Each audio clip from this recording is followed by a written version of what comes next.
whatever you want. Of course, exec has to read that, in this case, foo, has to read the command foo from a file. So I'm kind of limited.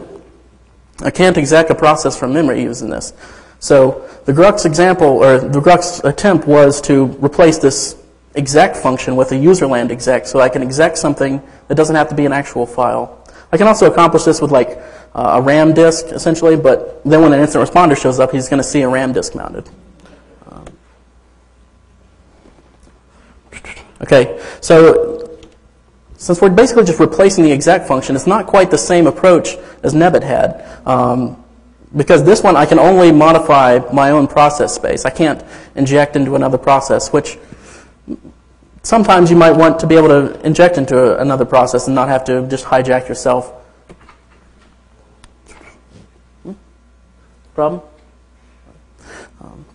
Okay, so basically how it works, uses mmap in the... did I slip over? Okay, so basically the Grux technique is to use mmap. This is within the, he controls this process. So it starts out by mmap to allocate however much memory he needs for this new process. Copy the new memory in. Of course, it also does this recursively in case there's a loader in the elf header, like the dynamic linker under Linux. Slightly different process under Windows and Linux. Then, of course, set up a new heap using the brk system call. Constructs a new stack and jumps to entry point. Simple, right? Sorry. The next one here is actually a shellcode elf loader. This kind of takes that philosophy to the next level. Basically, if I can inject shellcode into a process, then vulnerable process using any other exploit method, then I can completely take that over and replace it with a malicious executable of my choosing. This was detailed in Frack magazine, the late great Frack, issue B. Or issue 3F, volume B. But I will sum it up for you quickly here. Basically, he injects a piece of shellcode, which the purpose of that shellcode is to actually allocate memory and suck down this LX object from like a website or something like that. There's actually, I think, a few different sources you can pull it from. So I pull down this LX object, and what an LX object is it's a self-contained package. So it contains another bit of shellcode, which can fully take that memory buffer and reconstitute it into my process memory. So basically that userland exec taken and wrapped and all niceified. I think the original userland exec took him like a weekend, so I think this is a little bit longer process, so hats off to him if he did that in one weekend. So those are all nice and good, but in this model back here, I require a vulnerable process to get this to work. I can't just pick any arbitrary running process and inject into it like I can under Windows. So what I want to do is I want to have a fresh idea here. I want to basically try and do the same mental approach that I did under Windows and try to get it to work under Unix. So I'm faced with some challenges. How do we manipulate memory in another process? How do I manipulate execution of another process? It's a little bit tricky under Unix. There's no direct API for it. Oh, actually, I just lied. There is. It's called ptrace. So ptrace basically is the debugging interface. And so I can make a program that acts as a debugger, and then using all the privileges I have as a debugger, I can accomplish all those things. It's a little more tricky, certainly, than under Windows. We saw in Windows, it's like 10 or 12 lines of code to do everything I need to do. This is a bit of a piece of work here. So let me just talk a little bit about ptrace so we get all on the same sheet of music. Ptrace, like any other debugger out there, most Unix debuggers kind of use this as its underlying mechanism. I can attach to a process that's already running, or I can start a new process and have it already attached and waiting for me. So I can use this to arbitrarily manipulate memory, registers, everything I need to do. I can totally own that process with ptrace, as long as I have privileges.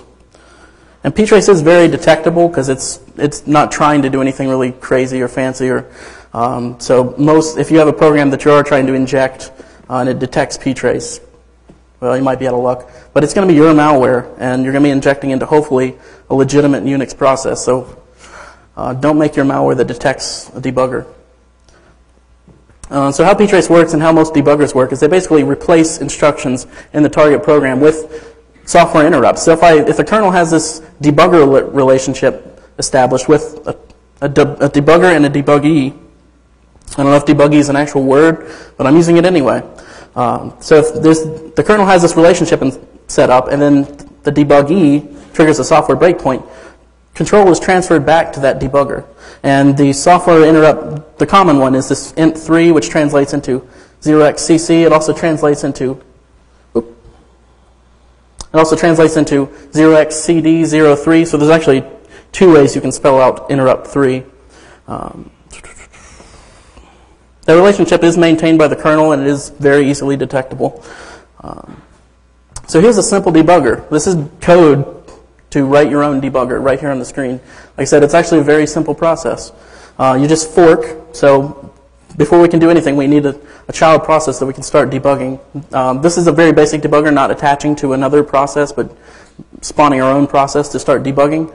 So I ptrace, and this one, since I'm debugging my own process, the own process, I can just say, before I start executing a new command, I'm just going to say, hey, I want to be traced, and stop at the entry point. So then whenever I do this execcl command, it's actually going to be stopped at the entry point of that program. So that program wouldn't have had time to do anything really harmful. Then in the main, so that's in the child thread, or in the child process. In the main process, the debugger process, is what we get down here in the default case. I have a wait. Just don't worry about that too much. But basically, then the ptrace command inside of that main process, that's going to tell it to single step. So I can sit here with this loop and single step through every command in that entire program. This is how, if you've ever used like strace under Unix, strace uses ptrace as its underlying mechanism, because ptrace provides you automatic commands to like only break on a system call or things like that. So you can write your own strace by just saying ptrace, I forget what the actual command, but break on a system call. And then when you break on a system call, figure out what it's doing. Fairly simple. So I'm going to use this to infect other processes. Of course, I didn't show you the code there to attach to another process. It's a little more cumbersome. But you get the feel, hopefully, for what ptrace does. It's a very simple debugging interface for Unix. So my technique here, I'm going to use ptrace whenever I attach to another process or start it up myself, but generally we're going to be using this to attach to another process that may be already running. I'm going to insert a small chunk of code, which, and the entire purpose of that chunk of code is to allocate more memory for a bigger chunk of code. Because if I'm inserting into another process, it might be running in a place that it's not really pointing to a place that has a huge buffer of memory. So I'm going to try and insert as small amount of code as I want in here as possible. And actually the code that I've been able to stuff in here, I can get it down to about 40 bytes. So as long as the instruction pointer is pointing somewhere that has at least 40 bytes that I can overwrite, I'm good to go. Okay, so that's shellcode that I just put in there. It's position independent and everything. The last command in that shellcode is the interrupt breakpoint, or it's the interrupt instruction, int3, that we just talked about. So what that'll do, since I'm in this debugger relationship and I issue in my shellcode the interrupt, that's going to transfer control back to my debugging program. So I know that memory has been allocated at that point because the shellcode has done its job. So basically this gets us over that hump. I can't remotely allocate memory in another process using Unix. So basically what I just did was insert shellcode to allocate memory. And now my debugging process has the ability to play with that memory as it wants. So now the next piece of code that so I've allocated another chunk in there. What I want to do with that chunk is I want to put more code over there, more shell code. And this one's going to do a little bit more sophisticated things. For example, it's going to set up the heap, and it's going to copy over the new image, our new executable, and pretty much do everything else that's required to get that to work, which is quite a bit. And the last instruction of that is also going to be the software breakpoint.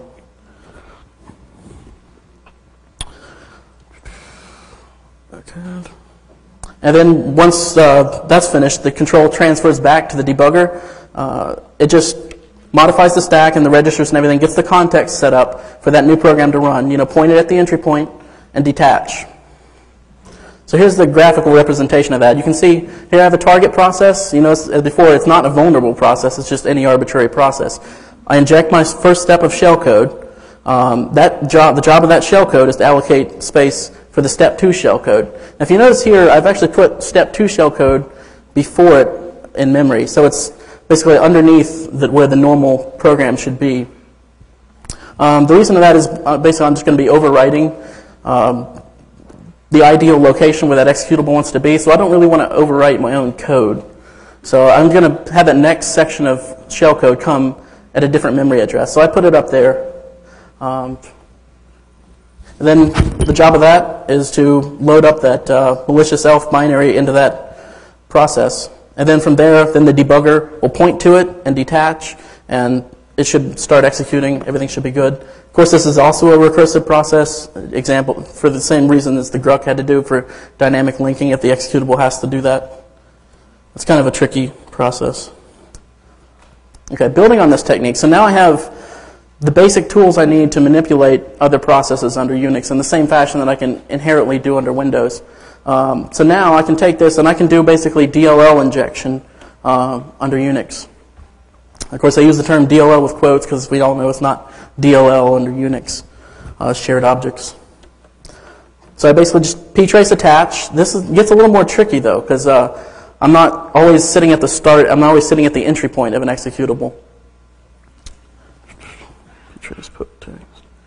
Okay, so I'm sitting anywhere where this is currently running. It could be if I attach to something and it's executing in a shared object like, I don't know, libc or something like that. I don't want to inject shellcode right there. I don't want to inject shellcode into libc. That might screw up the rest of what I want to do with that process. So what I'm going to do with since I'm acting as a debugger, I'm going to let that program continue until I get back to the user space of that application. Because I don't really care what that program was actually doing. I can overwrite that all day long. But I don't really want to overwrite my shared libraries and things like that. Of course, it's not going to overwrite them on disk, but still, I don't want to have to go through the process of reloading all that stuff. So I'm going to let execution continue until I get back to user space. And then from there, then I'm going to use ptrace, here we go with the poke text, to push new shellcode back into there. And that, just as we did before, the purpose of that shellcode will be to allocate new memory. But this new memory region is going to do, it's going to allocate room for a new chunk of code that will be run in a thread. Basically, we don't have create remote thread, so I need to insert shellcode, which is going to do basically pthread create. And that shellcode also will end in a software breakpoint to get control back. Anytime I want to do something with the debugger or do something with the shellcode, I have to keep using these breakpoints to hop back and forth. It's really painful, but that's the only mechanism we have that I know of to just hop back and forth between these processes. So basically, here's a graphical representation of what we're doing.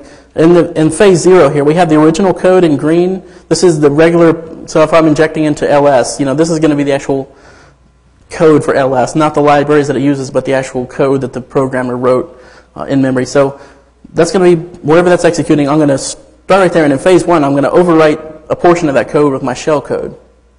And the purpose of that shell code is to allocate this new memory region and create a new thread. So that's already going to start executing by phase 2. So now I still have the shell code covering up part of that original code. And maybe I don't want to completely hijack this process. Like I want the ls command to still work, but I've already overwritten a portion of its memory.